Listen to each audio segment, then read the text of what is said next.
Hello viewers, আসসালামু আলাইকুম। হুমায়ুন স্মৃতি ব্লগ থেকে আমি স্মৃতি বলছি। আজকে কিন্তু আমরা একটু বের হয়েছে বলতে আমরা কিন্তু কোনো শপিং করতে কিংবা কোনো কিছু বাজারে যাচ্ছি না। আজকে আমরা বিশেষ একটা কারণে যাচ্ছি। এই যে সামনে দেখছেন, এটা আমার পাশের ফ্ল্যাটের ভাবি। ওনার মেয়ে কিন্তু মাদ্রাসায় পড়ে। মাদ্রাসা বলতে সেখানে কিন্তু বাংলা, ইংলিশ, আরবি সব কিছুই আছে। ওখানে আজকে ওদের অভিভাবকদের অনুষ্ঠান হবে। উনি কিন্তু যাবে, সেজন্য ভাবছি আমিও ওনার সঙ্গে একটু যাই। কেননা আমরা যারা বাসা বাড়িতে থাকি তারা কিন্তু অনেক সময় গৃহবন্দী হয়ে থাকি। সেই জন্য ভাবছিলাম যে ভাবির সঙ্গে গেলে একটু ভালো লাগবে, আর দেখা হবে যে মাদ্রাসাটা কীরকম। কেননা একটু দেখে রাখা ভালো। এই তো আমরা চলে এসেছি। এখানে কিন্তু অনেক রকমের কথাবার্তা হচ্ছিল, যেহেতু সব গার্জিয়ানরা এসেছে। এখানে কিন্তু সবার সিদ্ধান্ত নিয়ে যার যে মতামত কিন্তু এখানে প্রকাশ করছিল। মাদ্রাসাটা আমার কিন্তু এত বেশি পছন্দ হয়েছে, তার কারণ হচ্ছে এটা কিন্তু ছেলে এবং মেয়ে উভয়ের জন্য, কিন্তু ওদের সিস্টেমটা একটু আলাদা।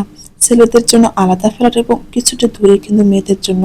আর এখানকার যে পরিবেশটা এত বেশি ভালো লেগেছে, যা বলার মতো না। ওদের কিন্তু সকাল 6টা থেকে 8টা পর্যন্ত, এর মধ্যে কিন্তু দুপুরে খাওয়া দাওয়ার জন্য 2 ঘন্টা কিন্তু ওদের ছুটি থাকে।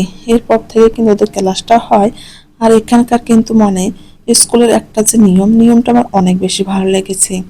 এই মাদ্রাসায় যারা পড়ে তারা কিন্তু অনেক ভালো রেজাল্ট করে। এদের কিন্তু পড়াশোনার দিক দিয়ে কিন্তু অনেক বেশি ভালো। আর এরা যখন ছুটি হয় তখন কিন্তু এদের কোনো গার্জিয়ান ছাড়া কিন্তু অন্য কাউকে অ্যালাউ করে না। এই দিকটা দিয়ে আমার অনেক বেশি ভালো লেগেছে। আর আমি যে জিনিসটা দেখলাম, এত ছোট বাচ্চারাও কিন্তু এখানে ভর্তি হয়েছে। আমি তো চিন্তা করছি যে প্লে নার্সারির বাচ্চারা তো অনেক বেশি ছোট, এরা কিভাবে এত সময় পর্যন্ত থাকে বাবা মাকে ছেড়ে। দেখুন, মানুষ চাইলে কি না করতে পারে। এই যে অভ্যাস, আমরা কিন্তু জন্মগতভাবে সবকিছু শিখে আসি না, অভ্যাসের পরিণত আমরা, তাই না? ছোট ছোট বাচ্চারা এত সময় ধৈর্য নিয়ে যে এখানে থাকে, পরিবার ছেড়ে বাড়ি ছেড়ে, তাদের কতটা ধৈর্য।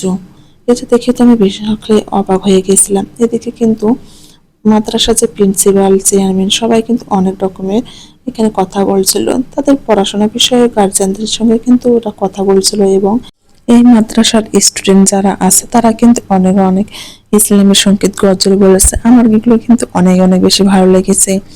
এই তো সম্পূর্ণ ওকে। এখন কিন্তু সবাইকে তবারক দেওয়া হচ্ছে, বলতে কি নাস্তা দেওয়া হচ্ছে। যেহেতু টিচাররা এবং অভিভাবকরা সবাই এখানে অনেক সময় ধরে মিটিং হলো, তাদের তো একটু খাওয়া দাওয়া করাতে হয়, তাই না? এই তো আমরা সবাই এখন নাস্তা নিয়ে চলে যাচ্ছে বলতে আমরা এখন যে আমার ভাবির মেয়েটা আছে তাকে নিয়ে কিন্তু বাসায় চলে যাবো। সবাই ভালো থাকবেন, সুস্থ থাকবেন। আল্লাহ হাফেজ।